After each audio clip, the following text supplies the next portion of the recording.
And because this is our first one, it's really exciting to think about the transition, the transformation, and the possibilities of 2022. And what better conversation to have than within the lens of really serving in solidarity the communities we work with. The community calls, and this will be no different, is a space for all of us to be knowers and learners. There is not an expert really coming in here today to say this is how we do it. You all know your retreat centers and organizations the best, and we're just here to think into this space together and really be heard, share resources, and hopefully move into action afterwards. To start, I would just invite us into this space. The introductions were lovely, but if you have distractions or we're just coming from another meeting, I welcome you into getting comfortable, grounding yourself, and within the prompt of what is your intention for 2022? Just if it feels right, close your eyes and let your heart wander into that question a bit. Just take about a moment. And it is not mandatory that you share back, but that will be the invitation when I invite us back to this space.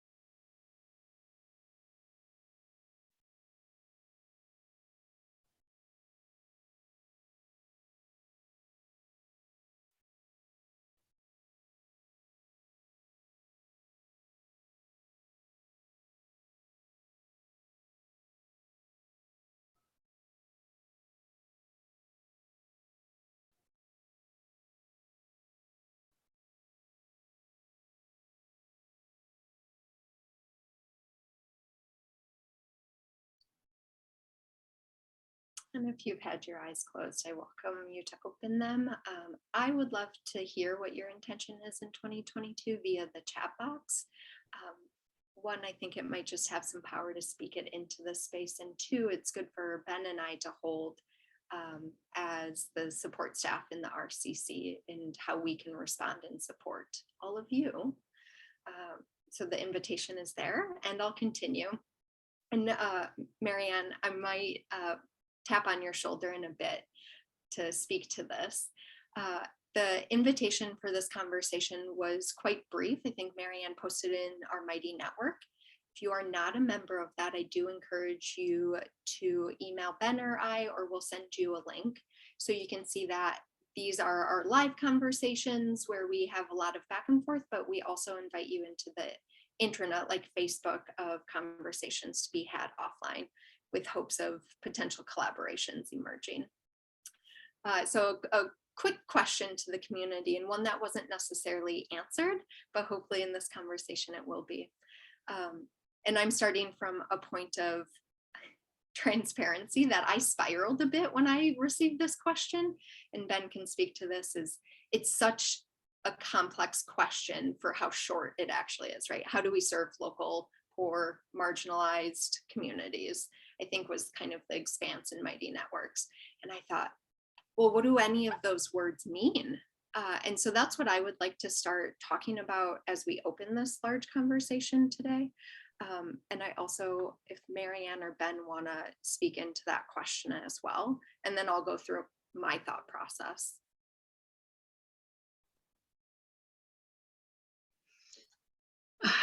So I'll share like what it meant to me when I asked this, or what intention it came out of. I won't be able to do it at the Mount St. Joseph Conference and Retreat Center any longer, but I had a real desire to connect and collaborate with some of the organizations in town, maybe that served homeless, that served, there's a group offering transitions to women, you know, several populations where people were obviously, they would be in need of some more emotional and spiritual care. And I never had the opportunity to do that.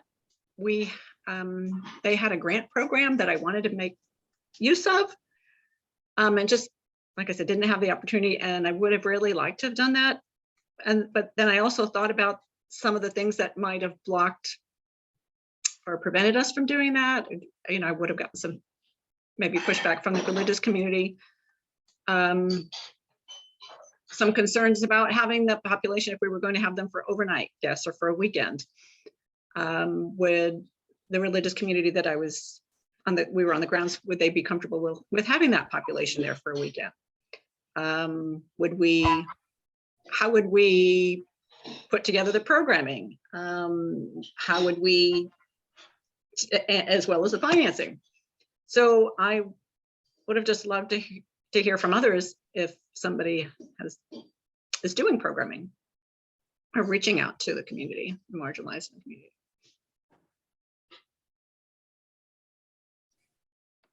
Thanks, Marianne.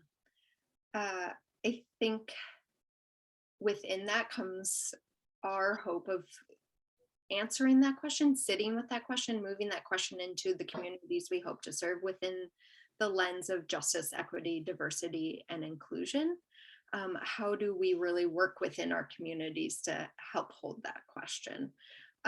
So Ben, I want to make sure I didn't miss anything from you. Are you good? I have a story that is how I'm anchoring in this conversation, and I don't know that it's helpful. So maybe come back to me later. I feel like it's a distraction. Okay. Let's all remember to come back to Ben and see if it makes sense to share. We will have conversation today in large group sharebacks and then smaller groups of 5 or 6 or so. So it might be appropriate too for lived experiences and stories to be shared in either of those settings.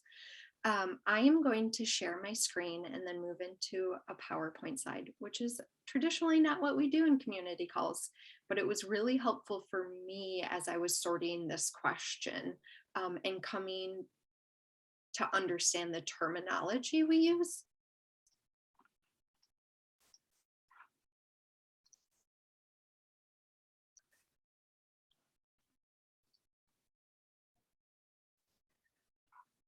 So when I was gifted this prompt from Marianne, I wanted to really think about the word marginalized and how it's defined and who is defining it.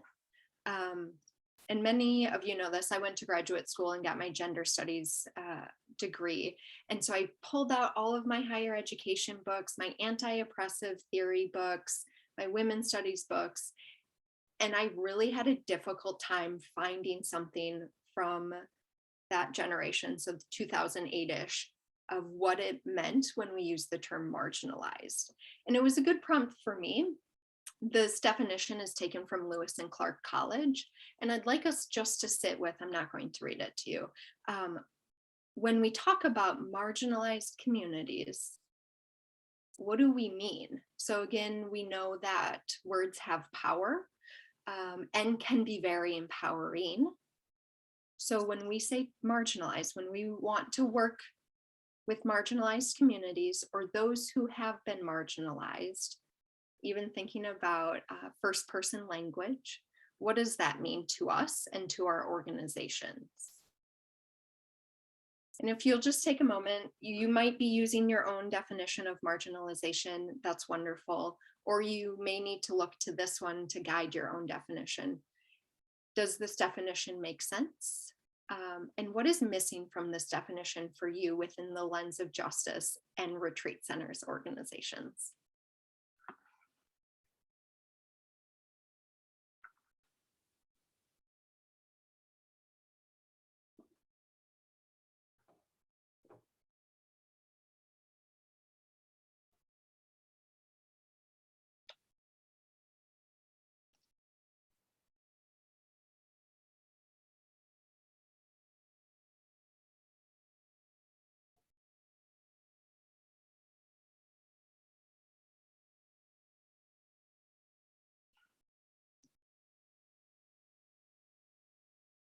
I'm just going to give a bit more of silence. I'd love to hear anyone's insights.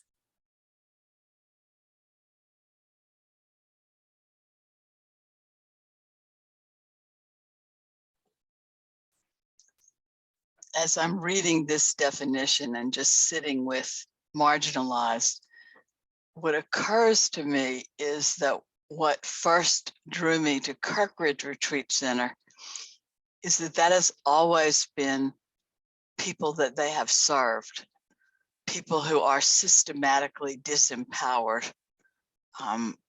And that over the years, who is marginalized has changed.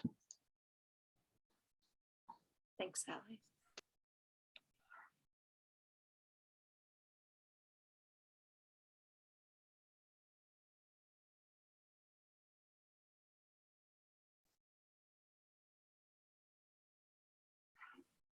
I think what's missing for me from this definition is the invisibility of marginalized people.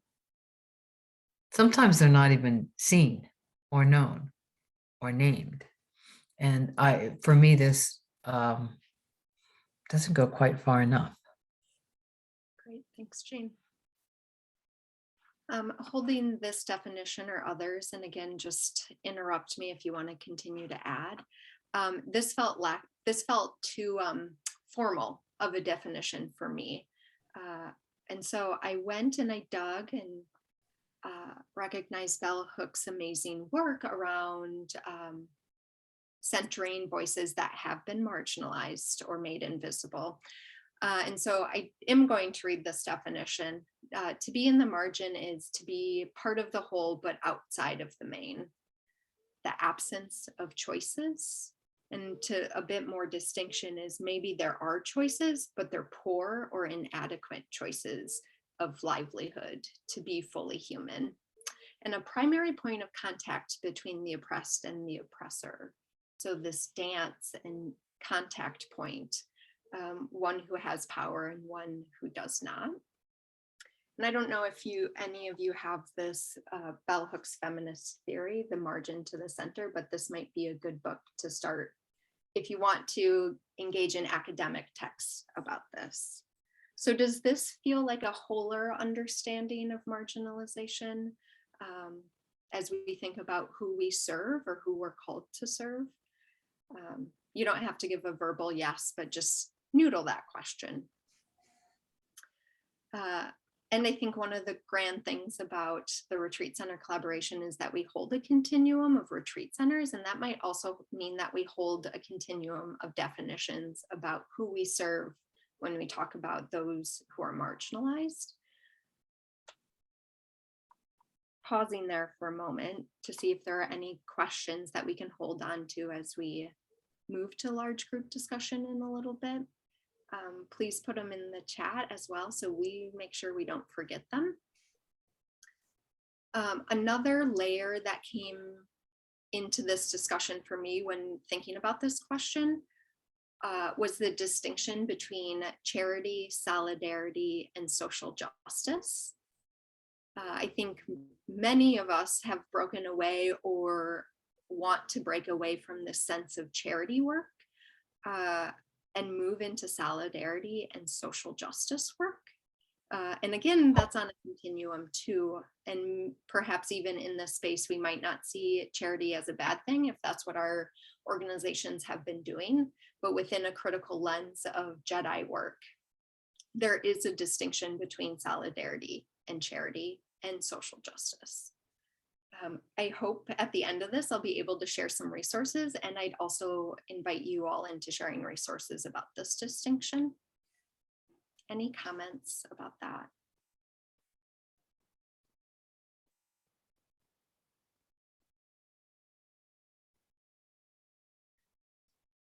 I will also share these slides with the notes. Hopefully Ben will help remind me. And then the last layer, if that wasn't already enough about language, is thinking about many of our organizations as nonprofit organizations and understanding the nonprofit industrial complex. I'm unsure if this is a familiar term with many people. I see some heads yes, some heads no. A good resource for that is The Revolution Will Not Be Funded by Insight. And one of the definitions comes from this. But as nonprofits, how do we uphold traditional oppressive hierarchies? And how can we really break away from that? So that's probably a conversation for another day. The system, our society systems, many nonprofits are set up to seek out funding and then really don't include those they serve in their conversations or as their priority anymore, because they're so after cash flow or donors or funders or grants. So as we hold that too, and I think Marianne, your question when you just spoke into it kind of spoke of it, what would be the backlash of doing what we know to be right and what we know to be focused on justice? Would we lose money? How would we have this funded or supported? Part of the nonprofit industrial complex too is oftentimes we don't have those we serve on our board or as decision makers of how our work gets done or operated. To Jean's point of invisibility, oftentimes, and charity work, oftentimes they are just at the end goal, but not in conversations about what they really need or care for. So I'm thinking when I worked in the domestic violence agency in Wisconsin, we didn't have any survivors on our board, and many of the staff had lived experiences, but didn't really have a say in how we operated to be really centered on those we serve the most. I'm going to stop sharing because this feels pretty lectury, which is not our intention in community calls. But I'd love to see and engage with people about what really resonated with them in these definitions. And there may be other concepts that are really core to your work, working with marginalized identities and communities that I didn't even mention.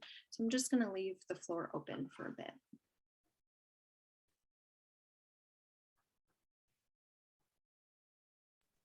I'll share, the context at Southern Dharma maybe, or is certainly different than it is at other retreat centers. But I think for us, we have sort of maybe a radical approach to supporting people's engagement in our activities, in that people can pay nothing at all, that's available to everyone for every program. And we don't have any quotas in regards to the number of people who are able to participate and pay nothing at all. So the idea, like I can say there was a little bit of maybe reactivity on my part to the idea that we would sort of group together people who we perceive to be in similar circumstances and kind of expect to serve them as a group, because like I think our position, or not position, but like kind of our approach is about saying like, hey, this is, Buddhist meditation retreat is for everyone, and no matter what your circumstances are, you're going to be kind of treated as kind of, a full participant in the same sense that anybody else, might be. And then one other comment that I'll make, and again, I'm not entirely sure exactly how germane this is to the conversation, but I think over time, through the Jedi work that we've been doing as an organization, I think what I've realized is,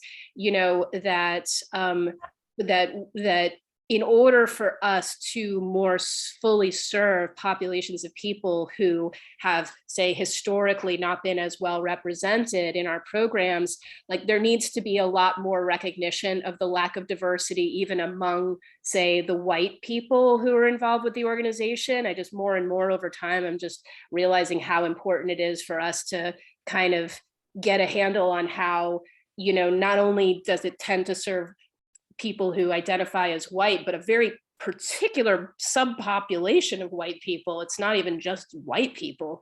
And until we can really deconstruct that, we're going to be very limited in our ability to kind of engage with and support people who don't identify that way.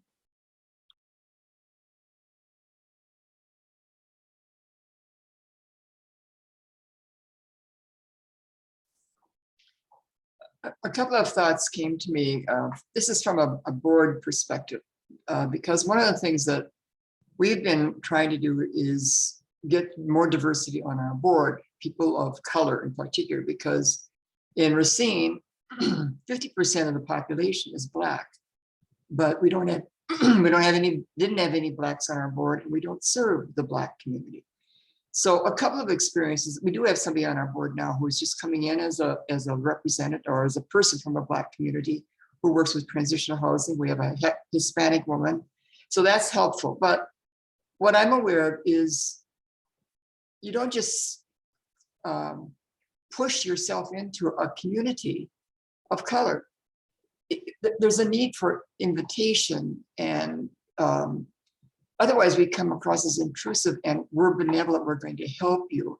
So I think it's a really sensitive dynamic, because at one point when I contacted somebody about being a board member, she said, I'm not going to apply because you're not going to select me anyway.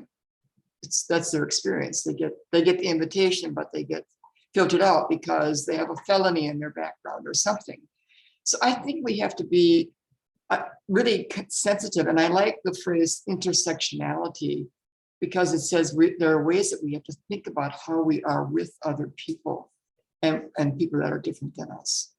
And I would agree with what Sonia said, we do tend to serve a select population. And we can be pretty blind to the fact that we don't have diversity in our population that we serve. Thank you both. I think I'm hearing some themes too of it really starts internally in organizations.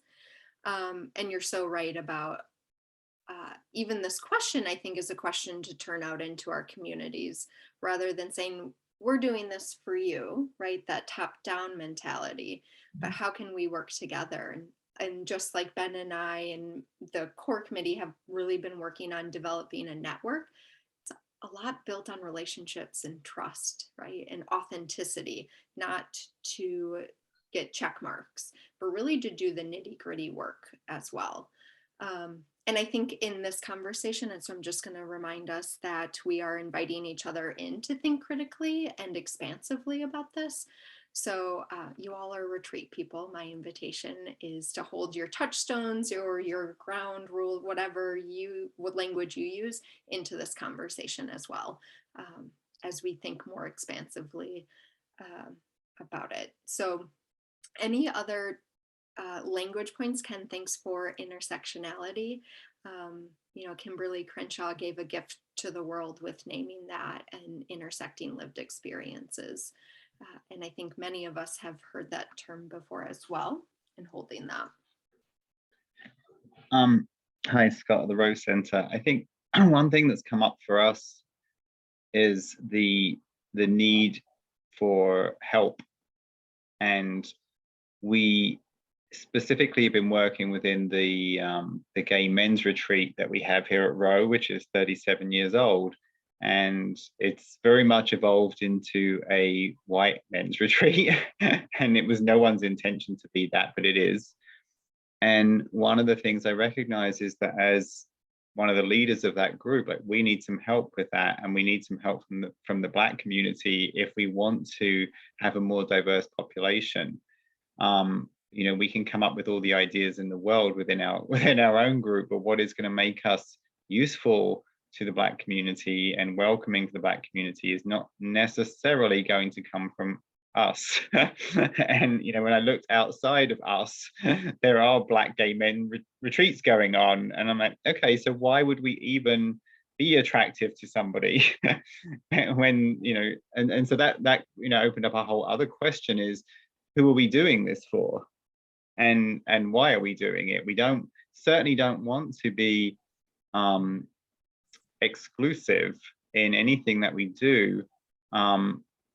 At the same time, we want to make sure that we're doing it for good reason, and not as a box checker. We should be, diversity aware and inclusive. But so it's a very interesting, and evolving conversation. And there's another aspect I'm looking at it from the center's perspective with regards to disability, and making sure that we are accessible and inclusive of people with disabilities. And that brings up a whole nother conversation of, like, if you have the resources to do that, facility to do that. But again, for me, it's the beginning part is engaging in the conversation. And I have, fortunately, somebody who's willing to share their story and their experience with me about being somebody who became disabled. And it's really eye-opening to see, you know, the challenges, the loss of freedom, the loss of income, and all these things that have happened to this person. And how would we as a retreat center, you know, be able to welcome that person, and not just that person, but other people with disabilities too. It's you know, it's not an easy thing, but I'm really glad that we're starting to have these conversations.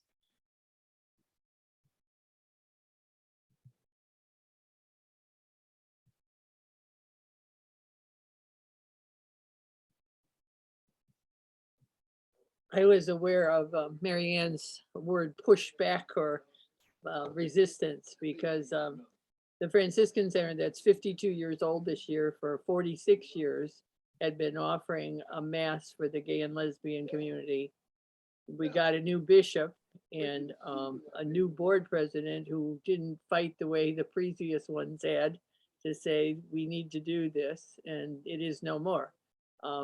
So that's one way that I see that. And then we have a house on the property that's used for smaller groups. And right now there's an Afghan family with 4 children and another one on the way living there before they get permanent placement. And I'm sure that some people in the neighborhood, if they knew that, would object, but nobody's asking them whether it's okay to have them there.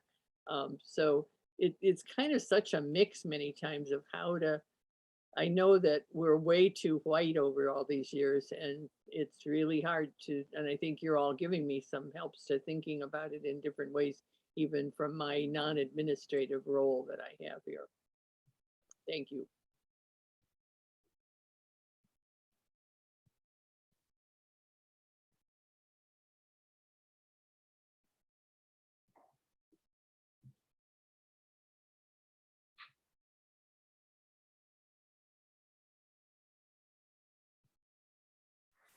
I'm curious, given that we're a pretty wide geographic group, we're a wide multi-faith group, we're a wide probably socioeconomic group. I would be interested in people putting in the chat, who do they see as invisible in their own community? Who are the marginalized in your community? Because I think it's more than just financial. So that's just an invitation for anybody.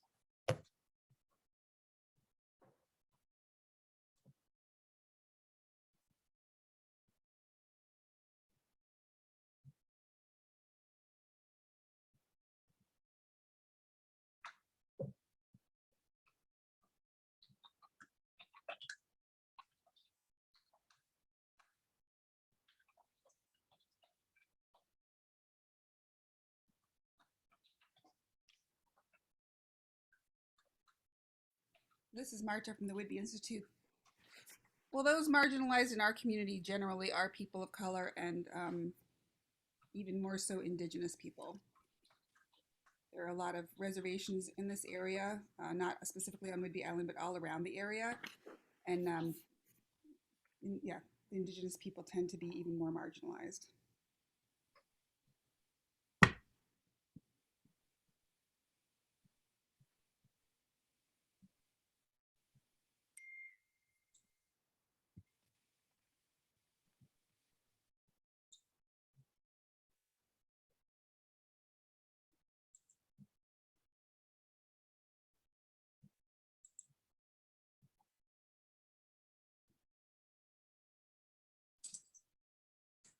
I think other people have named this, but it's something that's on my mind and in our conversations here at Kripalu was the cultural piece, like, and the perceptions of like, is this work for me? Is this a place that I'll feel at home? Is this a program that will speak to people like me? And just so how we ask those questions to our community, our existing community, and a much wider community. And so we don't have answers to that yet, other than just like wanting to undertake the internal cultural work that sort of level sets for everyone in the organization to sort of know and understand that yoga and some of these teachings aren't, reaching all communities equally. And what is our role in helping shift that? And how do we sort of level set with everybody, our staff, our board, the folks that we host, the teachers that work with us, and the presenters and the teachers that travel to be with us? Like, how do we sort of set that culture? How do we build that culture together that really helps more and more, like a wider circle of people, feel at home and welcome and represented and seen and heard in our spaces?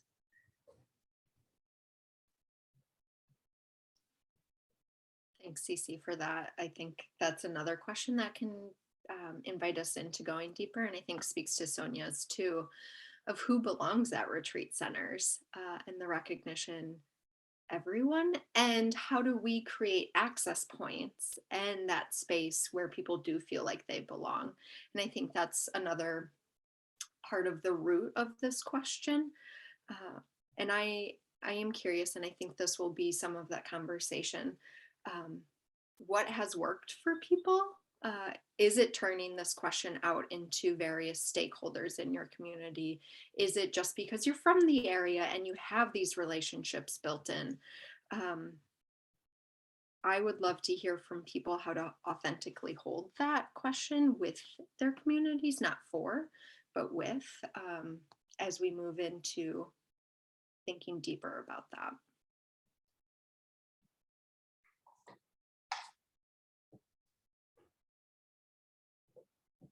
I think another dimension of, how I would see the marginalized are those that are not welcomed in other contexts or other situations. In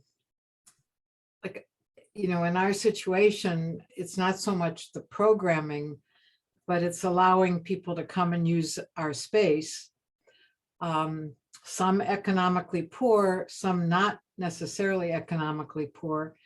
As an example, several years ago, an AIDS ministry came to us because they had been invited to leave the space that they had been using consistently for retreats for a variety of reasons. And so they came and said, "Would you welcome us?"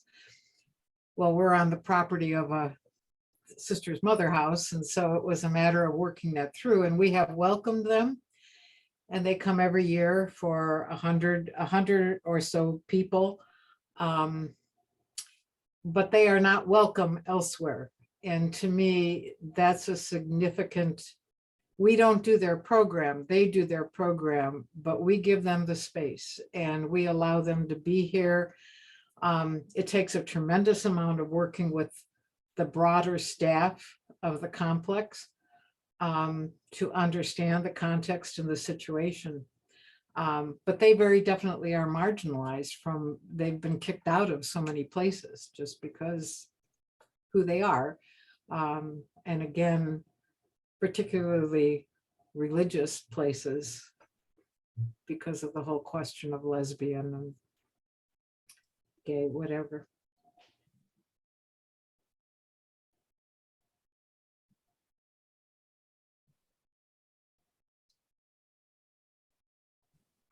I heard a story recently of a retreat center that for a while, I don't think they still do it.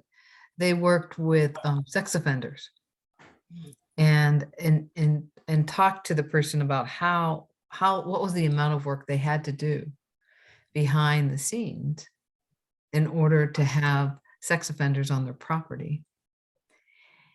But what was interesting, and I think the point that I want to make is that the expertise wasn't from the retreat center. The expertise came with partnering with a group. In this case, it was Quaker Friends. The expertise came from that group that took responsibility. And so I just want to raise up that we don't always have to provide all the resources, and we don't always have to feel like we're the experts in the field. But if we get trusted partners that can do that, then we can do, as you said, Jane Marie, allow our space to be used and hold the space as a welcoming space for others to do their work.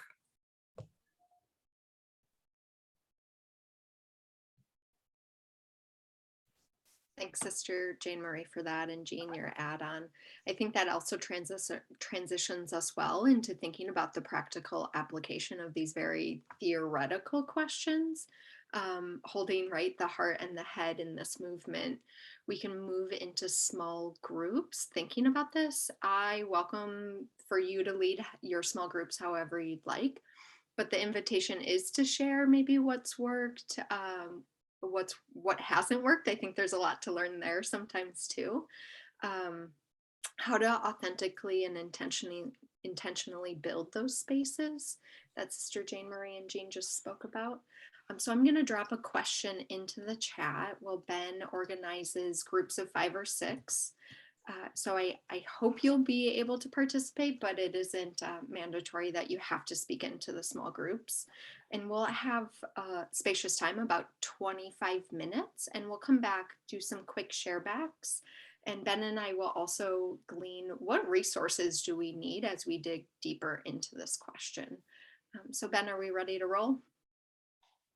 Any questions? Great. All right, off we go.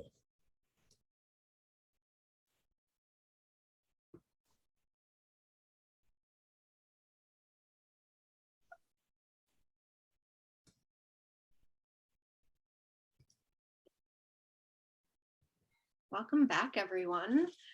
I hope it was space where you could dive a little bit deeper into your own questions or help a colleague out. Ben and I had some time to chat about it too, and really one of the takeaways we had was a lot about unlearning our own biases around marginalized communities, especially ones that we haven't worked with before, or with just that inner work that calls us to do our justice work, that it's a continuous process of unlearning.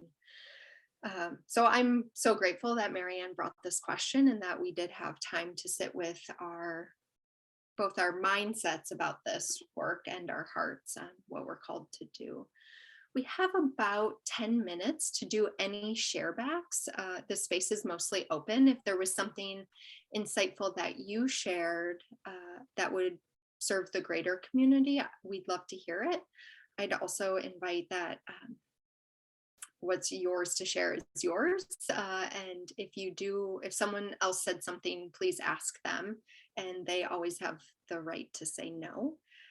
But we have 10 minutes just to share if there were resources, strategies, insights for the greater community.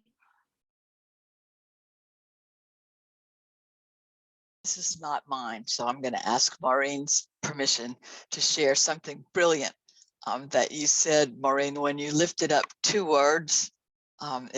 If I could lift that up, that paradox and precariousness. I thought that just sort of, if we were writing a book, that'd make a great title. But we talked about how I talked about how when I came to this retreat center collaboration in the beginning, some of the language that we used was that retreat centers were endangered species. And we were all properly horrified, Justine, by what you posted when you talked about the nonprofit institution and the language of that often, we sort of sell our mission in order to get the grants we need. And so while we really want to go and meet the marginalized communities at the gates, we also have to hold the issues of how we keep the gates open.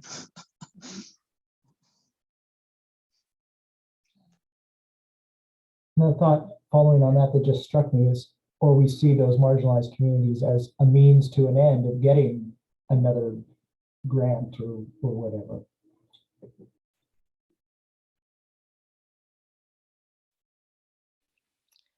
Yeah, we talked about that. Thank you for giving voice to that, Tim.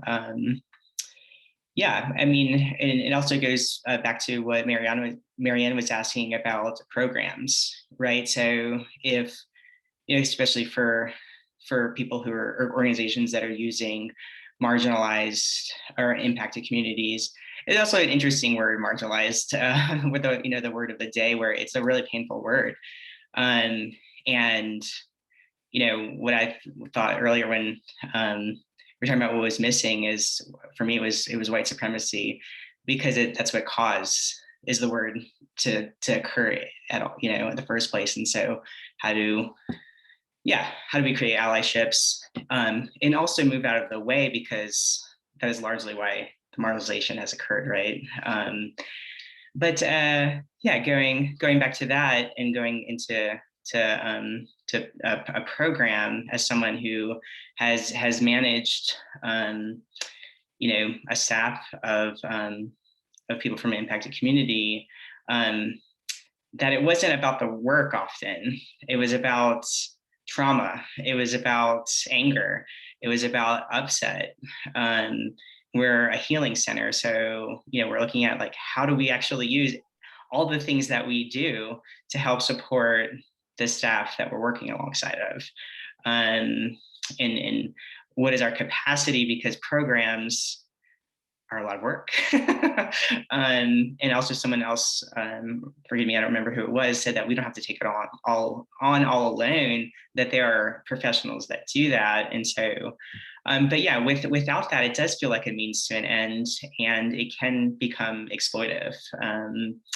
So thank you for giving voice to that. And also I just want to express my appreciation for everybody here in doing this group. As someone working on program design here and managing a retreat center that is, you know, committed to diversity and inclusion, just to see others, I didn't know, it's just been like a weird unicorn that I'm really happy to exist. And so thank you all.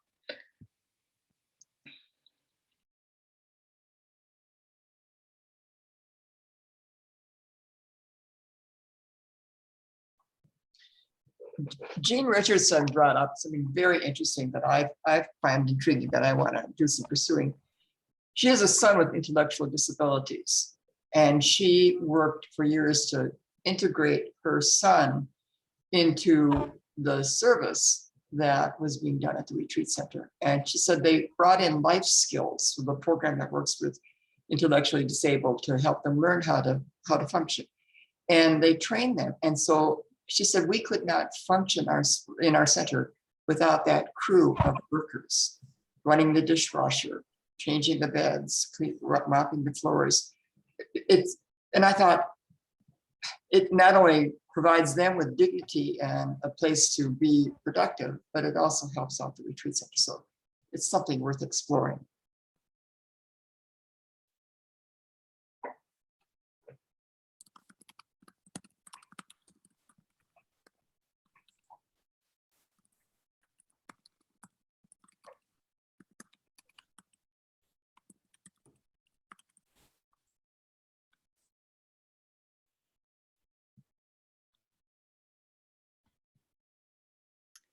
In that sense of exploration and knowing that this is not a one and done conversation, and far from that, if you'll populate the chat or unmute yourself, Ben and I are curious how we hold you as staff or board of retreat centers grappling with questions like this, whether it starts again with how do I unlearn my own white supremacy, to how do I get a retreat center to back these action items, this whole inner work to outer work continuum that we hold.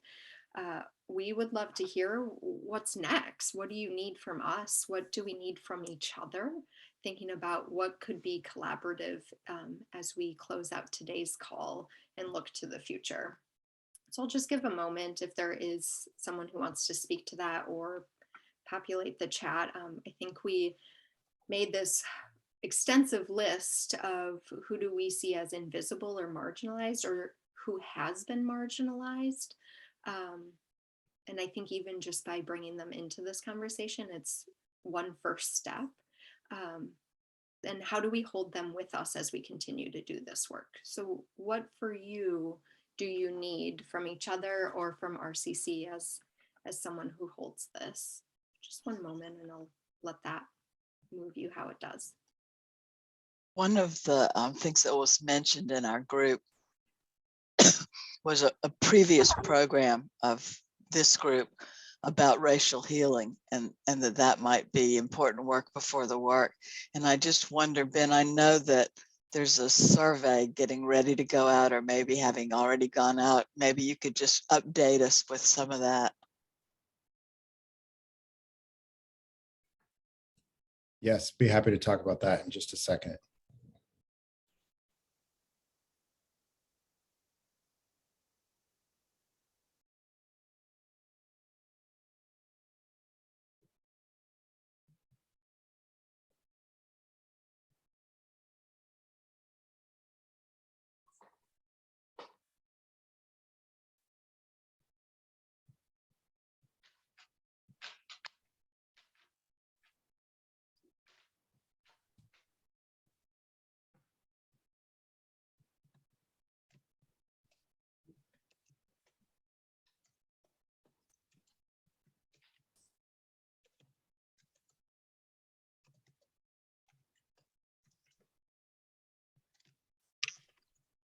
Thanks to those who put in the chat.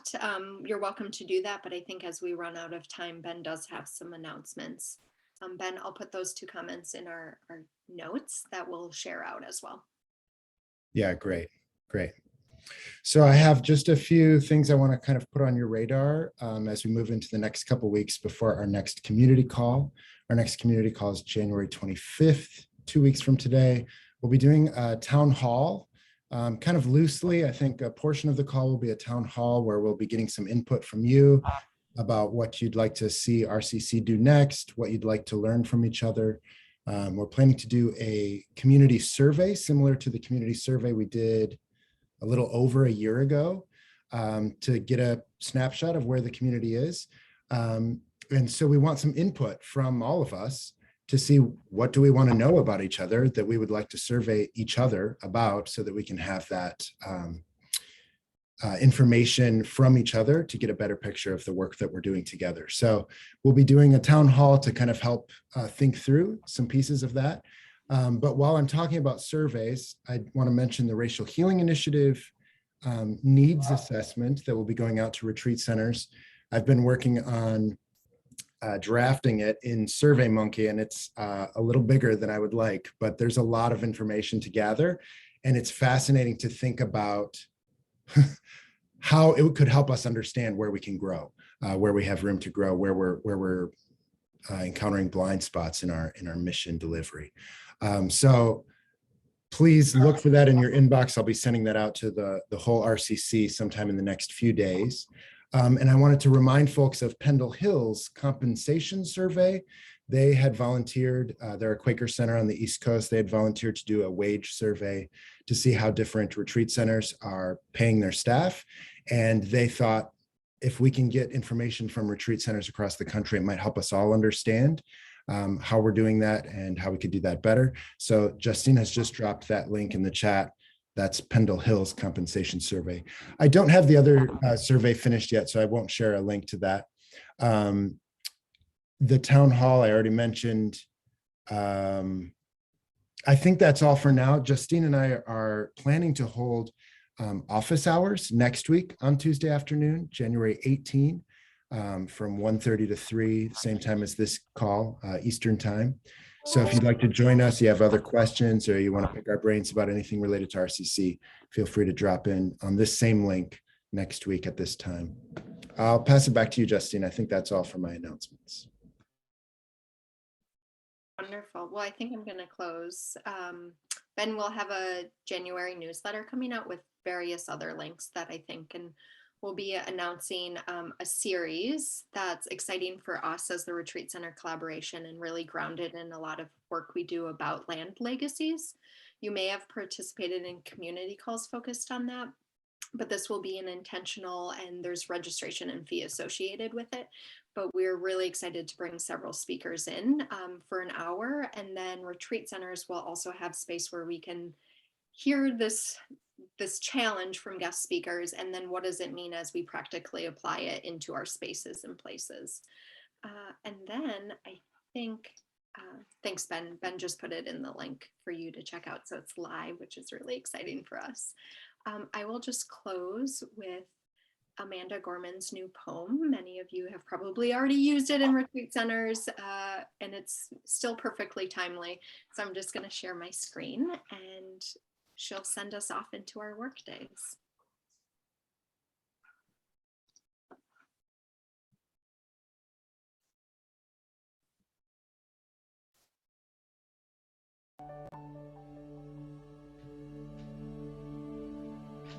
May this be the day we come together. Mourning we come to mend, withered we come to weather, torn we come to tend, battered we come to better. Tethered by this year of yearning, we are learning that though we weren't ready for this, we have been readied by it. We steadily vow that no matter how we are weighed down, we must always pave a way forward. This hope is our door, our portal, even if we never get back normal. Someday we can venture beyond it, to leave the known and take the first steps. So let us not return to what was normal, but reach toward what is next. What was cursed, we will cure. What was plagued, we will prove pure. Where we tend to argue, we will try to agree. Those fortunes we forswore, now the future we foresee. Where we weren't aware, we're now awake. Those moments we missed are now these moments we make, the moments we meet. And our hearts, once all together beaten, now all together beat. Come, look up with kindness yet, for even solace can be sourced from sorrow. We remember not just for the sake of yesterday, but to take on tomorrow. We heed this old spirit in a new day's lyric in our hearts. We hear it for old lang syne, my dear, for old lang syne. Be bold, saying time this year. Be bold, saying time, for when you honor yesterday, tomorrow ye will find. Know what we fought need not be forgot, nor for none. It defines us, binds us as one. Come over, join this day just begun. For wherever we come together, we will forever overcome.